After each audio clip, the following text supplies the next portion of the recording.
तीन शेर भाइयों की जाहिलियत, लोमड़ी की चालाकी और बाघ की चतुराई। बद्रीपुर जंगल में तीन शेर भाई रहा करते थे। वो तीनों भाई दिखने में काफी खूबसूरत थे। वो तीनों भाई बहुत ही जालिम और निर्दयी थे और वह सभी मिलकर बद्रीपुर जंगल पर राज करते थे। वो तीनों भाई कभी भी किसी भी जानवर पर रहम नहीं करते थे। जब भी उनका मन करता था वो किसी भी जंगल के जानवर को मार डालते थे और मजे करते थे। जंगल के सभी जानवर इन तीनों भाइयों से बहुत डरे हुए थे। हरे सफेद शेर का नाम था बद्री और लाल सफेद शेर का नाम था सिम्हा। तीसरे भाई का नाम था सुधीरा।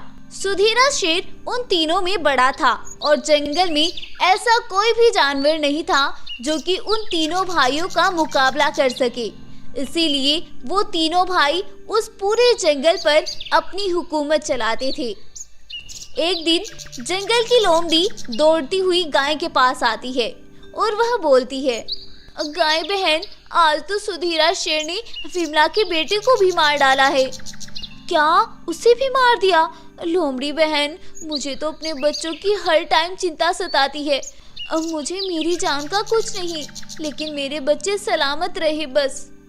लोमड़ी और गाय ऐसी बातें कर ही रहे थे कि तभी वहाँ एक बाघ और मानव बाघ दो दोस्त आते हैं और बाघ गाय और लोमड़ी से कुछ बोलता है। तब गाय कहती है, बाघ भाई, तुम दोनों मिलकर एक अच्छा काम कर रहे हो, लेकिन इस काम में बहुत खतरा है, जान भी जा सकती है।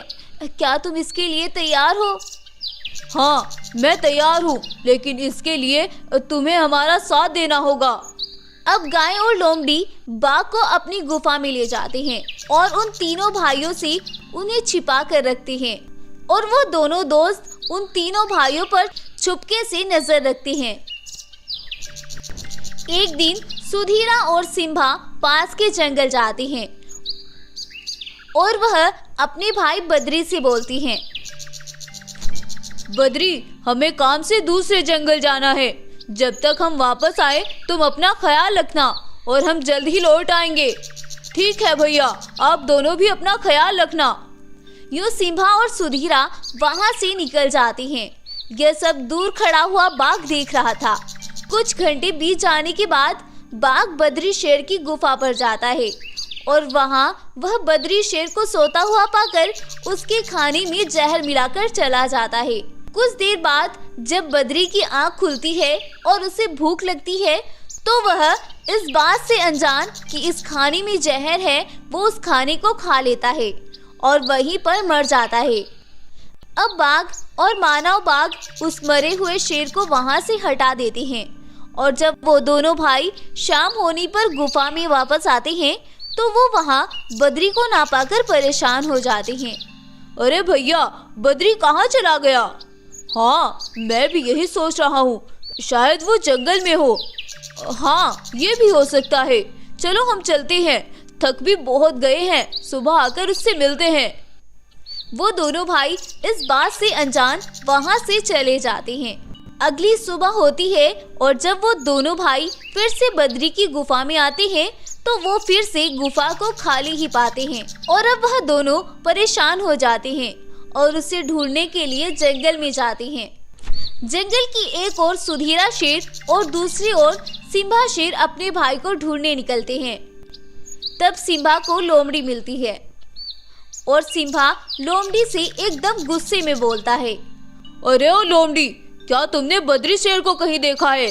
सिम्हा के पूछने पर लोमड़ी अपनी चालाकी दिखाती हुई और मगरमच्छ के आंसू बहाते हुए बोलती है, क्षमा करें महाराज, मुझे ये सब बताने से सुधीरा शेर ने मना किया है, लेकिन मैं फिर भी आपको बता रही हूँ। वो कल रात जब आप अपनी गुफा में थके हारे सो रहे थे तो सुधीरा शेर महाराज ने बद्री को मार दिया और सुधीरा शेर बोल रहे थे कि वो जल्द ही आपको भी मार देंगे और फिर अकेले इस जंगल पर राज करेंगे। महाराज, मुझे तो बहुत डर लग रहा है। हमारे जंगल का क्या होगा अगर आप ना रहे? आप ही तो हमारे मसीहा हैं और वो सुधीरा तो हमारे जंगल को तहस नहस कर देगा। उधर गाय भी सुधीरा शेर को सेम यही कहानी बताती है और उन दोनों भाइयों को एक दूसरे के खिलाफ कर देती है। अब वो दोनों भाई गुस्से में आ जाते हैं और एक दूसरे के आमने सामने जाकर हमला कर देते हैं और उन दोनों भाइयों की लड़ाई इतनी बढ़ जाती है कि वो एक दूसरे को मार डालते हैं। अब बाघ और सभी जंगलवासी बहुत खुश होते हैं और गाय बोलती है, अब बाघ भाई, आपने ये सब क्यों किया? हम तो आपके लिए इतने खास भी नहीं हैं, फिर ये सब हमारे लिए क्यों? गाय बहन, इस जालिम शेर ने इस जंगल की राजगद्दी पाने के लिए मेरे माता पिता दोनों को मार दिया था। तब मैं बहुत छोटा था, इसीलिए कुछ नहीं कर पाया, लेकिन आज जब मैं बड़ा हुआ तो मुझे इन जालिमों से अपने माता पिता की मौत का बदला लेना था और तुम सभी जंगलवासियों को इनके जुल्मों से आजाद कराना था, इसीलिए मैंने ये सब किया। शुक्रिया बाघ भाई, आज से आप हमारे मसीहा हैं। नहीं गाय बहन, शुक्रिया की कोई जरूरत नहीं, ये सब तो मेरा कर्ज था और मेरा फर्ज भी था। अब सभी जंगलवासी उन दोनों दोस्तों से बहुत खुश होते हैं और वह सभी जंगलवासी मिलकर बाघ को अपने जंगल का राजा घोषित करते हैं और फिर से अपने जंगल में एक नई शुरुआत करते हैं और अपने जंगल में खुशी खुशी रहने लगते हैं। तो गाइस, आपको ये कहानी कैसी लगी हमें कमेंट करके ज़रूर बताएं और अगर आपको स्टोरी पसंद आई है तो प्लीज़ इस वीडियो को लाइक करें, शेयर करें और साथ में हमारे चैनल को सब्सक्राइब करना बिल्कुल ना भूलें। Thank you. अमीर बाप, कालिया शेर, सफेद शेर बच्चा और जंगल पर कहर। जंगल का राजा कालिया शेर, जो कि बहुत ताकतवर और अमीर था, उसे अपनी ताकत पर बहुत घमंड था, जिसके चलते वो किसी की भी परवाह नहीं करता था। अगर आसपास के जंगल के जानवर उससे मदद मांगने आते तो वो बदले में उनसे जरूर कुछ ना कुछ लेता था। अगर वो कुछ नहीं दे पाते थे तो वह उन्हें अपना गुलाम बना लेता था या फिर उन्हें जान से मार डालता था। कालिया शेर का एक बेटा था जिसका नाम था भोला, जो कि बहुत ही खूबसूरत था। इसीलिए कालिया शेर को अपने बेटे पर बहुत घमंड था। उसे लगता था कि उसके बेटे से ज्यादा खूबसूरत इस दुनिया में कोई और नहीं है। कालिया शेर की जान भोला में बसती थी, लेकिन भोला शेर को अपने पिता की ये सब हरकतें अच्छी नहीं लगती थी, पर वो चाहकर भी अपने पिता को कुछ नहीं कह पाता था। दिन यूं ही बीत रहे थे। एक दिन भोला शेर जंगल में घूम रहा था, तभी उसे कहीं से किसी जानवर के करहाने की आवाज आती है। उस आवाज को सुनता हुआ भोला शेर उस जानवर के पास जाता है और वहां जाकर उसे देखता है। अरे गाय आंटी, आपको क्या हुआ? आप यहाँ कैसे आई? बेटा, मेरी मदद करो, मेरा बहुत ज़्यादा खून बह रहा है। बेटा प्लीज़ मेरी मदद करो। हाँ गाय आंटी, मैं मदद करता हूँ, लेकिन ये सब कैसे हुआ? ये सब तुम्हारे बाबा ने किया। मैं किसी तरह वहाँ से बचकर यहाँ तक तो निकल आई, लेकिन अब मेरी हिम्मत एक भी कदम आगे चलने की नहीं बची। मुझे बचा लो बेटा, मेरे छोटे छोटे बच्चे मेरा घर पर इंतजार कर रहे हैं। भोला, तुम यहाँ क्या कर रहे हो? जाओ यहाँ से। बाबा, आपने इनके साथ ऐसा क्यों किया? इनके छोटे छोटे बच्चे भी हैं, वो इनका घर पर इंतजार कर रहे हैं। हाँ, चल अपने बाप को मत सिखा और जा यहाँ से। मैं देखता हूँ और मैं इसकी मदद करता हूँ। भोला अपने पिता की डांट सुनकर वहाँ से चला जाता है और कालिया शेर उस गाय को मारकर वहीं खा जाता है। अब भोला कुछ ही दूर चलता है कि वहाँ एक भालू दौड़ता हुआ आता है और बोलता है, भोला शेर महाराज, आपके पिता ने उस गाय को जान से मार डाला है। अगर तुम वहाँ थोड़ी देर ठहर जाते तो शायद वो गाय बच ही जाती। अब तो उन्होंने उस गाय को जान से मार दिया है। अपने पिता की यह क्रूरता देखकर भोला बहुत उदास होता है, पर वो कर भी क्या सकता था। दिन ऐसे ही बीत रहे थे। एक दिन दूसरे जंगल का एक बाघ कालिया शेर से मदद मांगने के लिए उसके जंगल में आता है और वह बोलता है, महाराज, अब मेरे जंगल को बचा ले महाराज। मेरे जंगल के सभी जानवर बहुत मुसीबत में हैं। मेरे जंगल में ना खाने के लिए कुछ बचा है और ना ही पीने के लिए पानी बचा है। तो मैं क्या कर सकता हूँ तुम्हारे लिए? महाराज, आप तो इतने ज़्यादा अमीर और खजाने के मालिक हैं। आपकी अगर इजाजत हो तो आप हमारी नदी में अपना पानी छोड़ दें, जिससे जानवरों को कम से कम पानी तो मिल जाए। अच्छा, लेकिन उसके लिए तुम मुझे क्या दोगे? भला महाराज, मैं आपको क्या दे सकता हूँ? मैं ठहरा एक गरीब, और आपके पास तो ऊपर वाले का दिया हुआ सब कुछ है। फिर आपको किस चीज की जरूरत है महाराज? अच्छा, तो मैं तुम्हें ऐसे ही दे दूँ सब कुछ। तो बताएं महाराज, आपको क्या चाहिए? तुम अपने जंगल के सभी जानवरों को मेरा गुलाम बनाओ और अपने आप भी मेरे गुलाम बन जाओ, तभी मैं तुम्हारी मदद कर सकता हूँ। कालिया शेर की डिमांड सुनकर बाघ परेशान हो जाता है और बोलता है, तुम कितने जाहिल हो, कुदरत की दी हुई चीज पर भी तुम मेरे जंगल वासियों को गुलाम बनाना चाहते हो। मैं थूकता हूँ तुम्हारे खजाने पर। बाघ ये सब बोलकर वहां से जाने लगता है और कालिया शेर जब अपनी इतनी बेइज्जती सुनता है तो वह पीछे से जाकर बाघ पर हमला कर देता है और बाघ को वही मार डालता है। उधर उसका बेटा परेशान था कि कैसे वो अपने बाप को सबक सिखाए और उसे कैसे एहसास दिलाए कि वो ये सब गलत कर रहा है। कालिया शेर जब बाघ को मारकर जंगल में जाता है तो उसे अचानक से चक्कर आने लगते हैं और वह बेहोश होकर जमीन पर गिर जाता है। कुछ देर बाद जब वह होश में आता है तो वह अपने आप को कांटों से घिरा हुआ पाता है और वह अपने आप को बहुत कमजोर महसूस करता है। अरे भोला बेटा, मुझे उठाओ। तुम सभी क्या खड़े हुए देख रहे हो? मुझे उठाओ, मुझसे उठा भी नहीं जा रहा है बेटा। शेर की इस बात पर वहां शांति छा जाती है और सभी जानवर एक दूसरे के मुंह की ओर देखने लगते हैं। तब एक भालू बोलता है, महाराज क्षमा करें महाराज, हम सभी चाहकर भी आपके पास नहीं आ सकते। अगर हम आपके पास आए तो कल सुबह होने से पहले पहले हम भी मर जाएंगे। ये क्या बकवास कर रहे हो तुम भालू? महाराज, मैं सही बोल रहा हूँ। आपको एक ऐसी बीमारी हुई है जिससे आप कल सुबह होने से पहले पहले मर जाओगे। ये सब बोलकर सभी जानवर वहां से चले जाते हैं। तब शेर सोचता है, ये मेरे साथ क्या हो गया? मेरे पास तो इतनी दौलत है, लेकिन आज मेरी कोई भी दौलत काम नहीं आ रही है, बल्कि मेरा सगा बेटा भी मेरे पास आने से इनकार कर चला गया। ये सब मेरे किए हुए कर्मों का सिला है। मैंने सभी जंगल वासियों के साथ बहुत बुरा सलूक किया है। ये तो मेरी सजा है और मुझे सजा मिलनी भी चाहिए।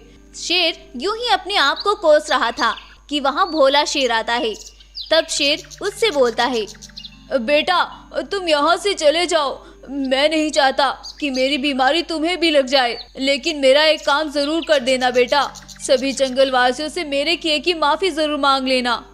अपने पिता की बात सुनकर भोला बोलता है, पिताजी आप बिल्कुल ठीक है, आपको कुछ नहीं हुआ। ये सब तो मेरा प्लान था, जिससे तुम्हें एहसास हो सके कि आप जानवरों के साथ कितना गलत सलूक करते हैं, और आपको इस चीज का एहसास भी हो गया है। बाबा, अब आप मेरे साथ चले। और ये सब चक्कर आपको इसलिए आ रहे थे क्योंकि मैंने आपके खाने में नींद की गोलियां मिला दी थी। आप कुछ देर बाद ठीक हो जाएंगे। अपने बेटे की इतनी होशियारी और अच्छाई को देखकर कालिया शेर खुश हो जाता है और वह सभी एक नई शुरुआत करते हैं और अपने जंगल में खुशी खुशी रहने लगते हैं। तो गाइस, आपको ये कहानी कैसी लगी हमें कमेंट करके ज़रूर बताएं, और अगर आपको ये स्टोरी पसंद आई है तो प्लीज़ इस वीडियो को लाइक करें, शेयर करें और हमारे चैनल को सब्सक्राइब भी ज़रूर कर लें। Thank you. आज मैं उससे बदला लेकर रहूंगा। आज के बाद उसकी आवाज़ कभी इस जंगल में कोई भी जंगलवासी नहीं सुनेगा। मैं उसे ऐसी सजा दूंगा जिसे उसकी नस्लें भी याद रखेंगी। भवानी शेर अपने दोस्त हीरा बाघ से ऐसी बातें करते हुए तेजी के साथ जंगल में आगे बढ़ रहा था और वो दोनों बदले की आग में जंगल की ओर बढ़ते चले जा रहे थे। कुछ दूर चलने पर वो दोनों रघुवीर शेर के पास पहुंचते हैं। आओ आओ भवानी, काफी दिनों के बाद तुमने दर्शन दिए। बताओ कैसे आना हुआ? रघुवीर, तुम शायद भूल रहे हो, मेरी ताकत के आगे तुम्हारे ये सेनापति कुछ नहीं है। मैं इन्हें एक झटके में मार डालूंगा। हाँ हाँ, मैं तो सब जानता हूँ, लेकिन तुम शायद मुझे नहीं जानते। सेनापति, इन दोनों को पकड़कर कैद कर लो। रघुवीर शेर का आदेश सुनकर उसके सेनापति भवानी और उसके दोस्त को कैद कर लेते हैं और अब रघुवीर हर रोज उन दोनों पर जुल्म करता है और उन्हें फिर से कैद कर लेता है। कई दिन ऐसे ही बीत जाते हैं। एक दिन रघुवीर शेर की गुफा के सामने से एक बूढ़ी गाय गुजरती है और जब वह भवानी को रघुवीर की कैद में देखती है तो वह रघुवीर से बोलती है, रघुवीर बेटा, ये सब क्या है? तुमने अपने ही भाई को ऐसे क्यों कैद किया है? आखिर तुम दोनों क्यों नहीं समझते कि तुम्हारे माता पिता की मौत सिर्फ एक हादसा थी और उस जालिम बाघ ने तुम दोनों को एक दूसरे का दुश्मन बना दिया है? आखिर तुम कब समझोगे बेटा? ऐसा क्या हुआ था इन दोनों भाइयों के बीच जो ये एक दूसरे के दुश्मन बन गए? चलिए जानते हैं। आज से 10 साल पहले कालिदास जंगल का राजा बाला शेर था। बाला शेर जंगल में अपनी पत्नी और 2 बेटों के साथ रहता था। बाला शेर और सुधा शेरनी अपने बेटों के साथ बहुत खुश थे और जंगल में एक खुशहाल जिंदगी गुजार रहे थे। लेकिन एक दिन ना जाने कौन उन दोनों को पहाड़ी से नीचे गिरा देता है और जब भवानी शेर वहां पहुंचता है तो ठाकुर बाघ पहले से ही वहां मौजूद होता है और वो वहां खड़ा हुआ रो रहा था। जब भवानी अपने माता पिता को खून से लथपथ देखता है तो परेशान हो जाता है। तभी ठाकुर बाघ बोलता है, बेटा, मुझे माफ कर दो, मैं तुम्हारे माता पिता को नहीं बचा पाया, लेकिन तुम जल्दी से हकीम भालू को बुला कर ले आओ, तुम्हारी माँ की अभी सांसें चल रही है। भवानी जल्दी से भागकर वहां से भालू हकीम को बुलाने जाता है। तभी वहां रघुवीर आता है और बाघ उसे एक अलग कहानी सुनाता है और बोलता है, बेटा, मुझे तो बताते हुए भी शर्म आ रही है। बेटा, मैं तुम्हारे माता पिता को नहीं बचा पाया। मैं जब यहाँ पहुँचा तब तक भवानी ने इन दोनों को पहाड़ी से नीचे गिरा दिया था और मैं तो बस देखता ही रह गया। ये सब सुनकर रघुवीर गुस्से में आ जाता है और वो अपने मरे हुए माता पिता को वहां से ले जाकर मिट्टी के अंदर दफन कर देता है और अब से उसे इंतजार था भवानी शेर की बर्बादी का। भवानी जब भालू हकीम को वहां लेकर आता है तब तक रघुवीर उन दोनों को वहां से ले जा चुका था और अब भवानी अपने भाई रघुवीर को बताने के लिए जंगल में उसे ढूंढने लगता है। तभी सामने से रघुवीर आता है और वो सामने से आकर उसे मारने लगता है। अरे रघुवीर, तुम मुझे क्यों मार रहे हो? छोड़ो मुझे। मैं तो तुम्हें माँ बाबा की मौत का बताने के लिए आया था कि ना जाने किसने उन्हें पहाड़ी से नीचे गिरा दिया है। बंद करो अपने चालाकी वाली बातें। तुमने माँ बाबा को मार दिया। आखिर तुम्हें ऐसा क्या चाहिए था जो तुमने ये सब किया? आज मैं तुम्हें नहीं छोड़ूंगा। भवानी शेर वहां से भागकर अपनी जान बचाता है और तब से अब तक वो दोनों एक दूसरे के दुश्मन बन गए थे और आज गाय रघुवीर को समझाने की पूरी कोशिश करती है लेकिन उसे कुछ भी समझ में नहीं आता है। अब गाय वहां से चली जाती है और वह रात होने पर फिर से वहां आती है और भवानी शेर और उसके दोस्त बाला को उस कैद से आजाद कर देती है। गाय आंटी, आप कौन हैं और आप हमारी मदद क्यों करना चाहती हैं? बेटा, मैं जानती हूँ कि तुम्हारा भाई तुमसे इतनी नफरत क्यों करता है। गाय आंटी, ये तो मैं भी जानता हूँ, लेकिन मैं ये नहीं जानता कि मेरे खिलाफ ये साजिश किसने की और मेरे भाई के दिमाग में ये सब किसने भरा। बेटा, जिस दिन तुम्हारी माँ बाबा उस पहाड़ी से गिरे थे तब मैं वही मौजूद थी। ये सब उस ठाकुर बाघ की साजिश है।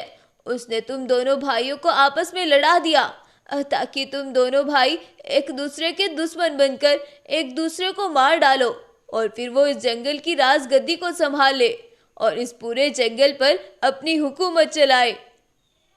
अच्छा, तो ये सब उसका क्या धरा है? अब मैं उसे नहीं छोड़ूंगा। भवानी शेर तेजी से ठाकुर बाघ की ओर बढ़ता है लेकिन तभी वहां रघुवीर अपनी सेना को लेकर भवानी के सामने आकर खड़ा हो जाता है। अच्छा, तो तुमने सोचा कि तुम रात के अंधेरे में मुझसे बचकर निकल जाओगे? तुमने मेरे बाबा को मारा है, आज मैं तुम्हें नहीं छोड़ूंगा। अब रघुवीर शेर के सिपाही भवानी शेर पर टूट पड़ते हैं और वो सभी मिलकर उसे मारने लगते हैं और उसे मार मार कर अधमरा कर देते हैं और अब वो सोचते हैं कि भवानी शेर मर गया है और वो सभी उसे छोड़कर चले जाते हैं। जब ठाकुर बाग को भवानी के मरने की खबर मिलती है तो वह भी अपने सिपाहियों को लेकर रघुवीर के पास पहुंचता है और रघुवीर के सभी सिपाहियों को मार डालता है। और अब ठाकुर बाग बोलता है, मैं यही तो चाहता था कि तुम अपनी सबसे बड़ी ताकत को अपने ही हाथों मार डालो।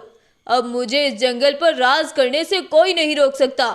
तुम्हें क्या लगा मैंने जो तुम्हें उस दिन कहानी बताई थी कि भवानी ने तुम्हारे माता पिता को मारा, क्या वो सच था? बल्कि सच तो ये है कि तुम्हारे माँ बाबा को मैंने मारा था और तुम दोनों भाइयों के बीच दरार डालने के लिए मैंने ये सब खेल रचा था।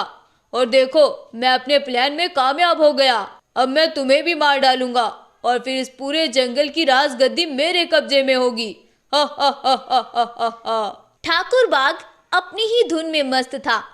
तभी पीछे से वहां भवानी शेर आ जाता है और भवानी शेर को अपने सामने देखकर ठाकुर बाग के पसीने छूट जाते हैं, क्योंकि भवानी शेर इतना ताकतवर था कि वो एक सेना को अकेला हटा सकता था और उसी अकेला ही मौत के घाट उतार सकता था।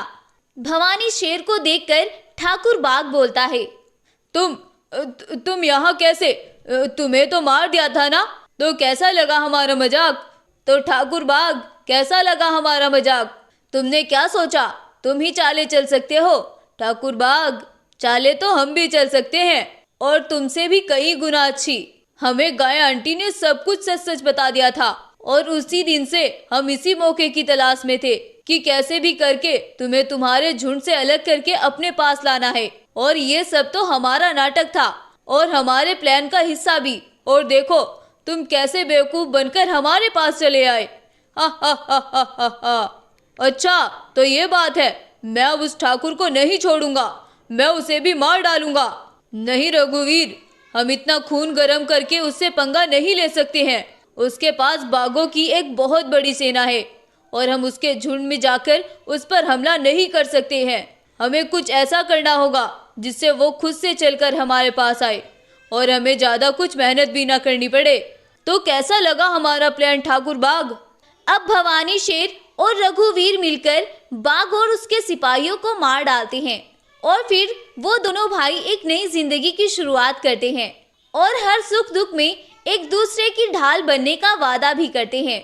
और ये कहानी यहीं पर खत्म हो जाती है। तो गाइस, आपको ये कहानी कैसी लगी हमें कमेंट करके ज़रूर बताएं।